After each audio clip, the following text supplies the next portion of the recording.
Hi, I'm Jason Bellamy, coming to you from CSM 2015. There are a lot of events going on here. The Foundation of Physical Therapy has had many, and one was a communications workshop that just happened. Dan Egan, you led that workshop. Tell me, first of all, broadly speaking, what was the communications workshop about, and kind of what were the primary takeaways you wanted attendees to get? Well, in the main, the communication workshop is intended to not teach people how to communicate. They know how to communicate. It's how to communicate more effectively, how to influence attitudes, how to alter behaviors, how to change people's minds. So that's number one. The main takeaway is there are a lot of tips and techniques for how to do it, but the principal thing that has to happen is people need to prepare if they want to communicate influentially.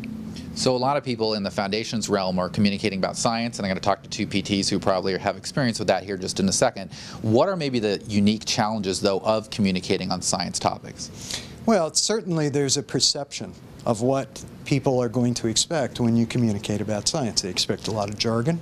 They expect it to be very technical. They expect there to be charts and graphs and things that they don't really want to deal with very well. So we have to address those and understand who the audience is in depth and what their disposition is about the subject before we ever launch into trying to influence them. Okay, so Julie Schwartfeger, you attended the session. What were the main takeaways for you, and did it change your perception in any way of what effective communications is in this realm? So my main takeaways are a couple key ones.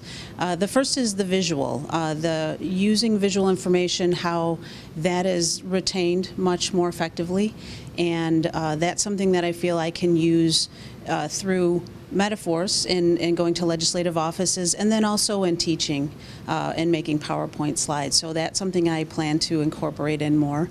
The other is the idea of the bridge, of thinking of and having different contextual ways to bridge when, as often happens with Congress, you go in and there's a question that'll be just off in another direction, so how do you bring it back to your message? I thought that was really good takeaways that are very useful. And Pierce Bourne, you had the challenge of going second, but what communications challenges have you had in the past, and maybe what way did this workshop allow you to think about them differently and how you might go about it? Well, I think the biggest thing for me is that it really reinforced the idea of planning ahead, like you said, and that you really have to consider your target audience more than you do in day-to-day communication. And so actually, you know, I was sitting there towards the end of the presentation thinking, wow, I really need to rework my presentation for this Friday. And so that's what I'm going to go back to my hotel room and do after we're done. So things happening here at CSM affecting things happening here at CSM. To see more dispatches like these, you can go to the APTA CSM website, and then you can also see other things the Foundation is doing at the Foundation website. I'm Jason Bellamy, and we'll catch you later.